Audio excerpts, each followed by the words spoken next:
Christmas நெருங்கிடுச்சு. Christmas tree இல்லாம Christmas கிடையாது.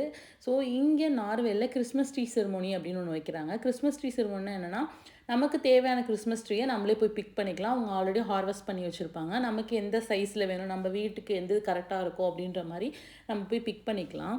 எனக்கு தெரிஞ்சு இந்த கிறிஸ்மஸ் ட்ரீ பிக்கிங் செரமோனின்னு எதுக்கு வைக்கிறாங்கன்னா, லோக்கல் ஃபார்மர்ஸையும் அண்ட் லோக்கல் பிஸ்னஸையும் டெவலப் பண்ணுறதுக்கும், என்வலப் பண்ணுறதுக்காகவும் தான் இத நடத்திட்டு இருக்காங்க. இத பார்க்கும்போது எனக்கு ஒண்ணு தோணுச்சு. நம்ம ஊர்லயே பொங்கல் செலிப்ரேஷன்லாம் வரும்போது, நம்ம கவர்மெண்ட் இந்த மாரி ஒரு இனிஷியேட்டிவ் எடுத்து ஃபார்மர்ஸ சப்போர்ட் பண்ணா பெஸ்ட்டா இருக்கும்னு நான் நினைக்கிறேன். நீங்க என்ன நினைக்கிறீங்கன்றத கீழ கமெண்ட் பண்ணுங்க.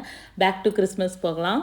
அண்ட் உங்களுக்கு டோக்கன் குடுத்துருவாங்க. அந்த டோக்கன்ல வந்து எந்த ட்ரீ எங்க இருக்கு, இல்ல எந்த சைஸ்ல இருக்கு, உங்க வீட்டுக்கு ஏத்த மாரி, இல்ல உங்களுக்கு புடிச்ச மாரி ட்ரீ நீங்க வந்து பிக் பண்ணிக்கலாம். அங்கேயே டோக்கன் குடுத்துருக்காங்க பாருங்க. ஸோ இந்த மாரி தான் டோக்கன் இருக்கும்.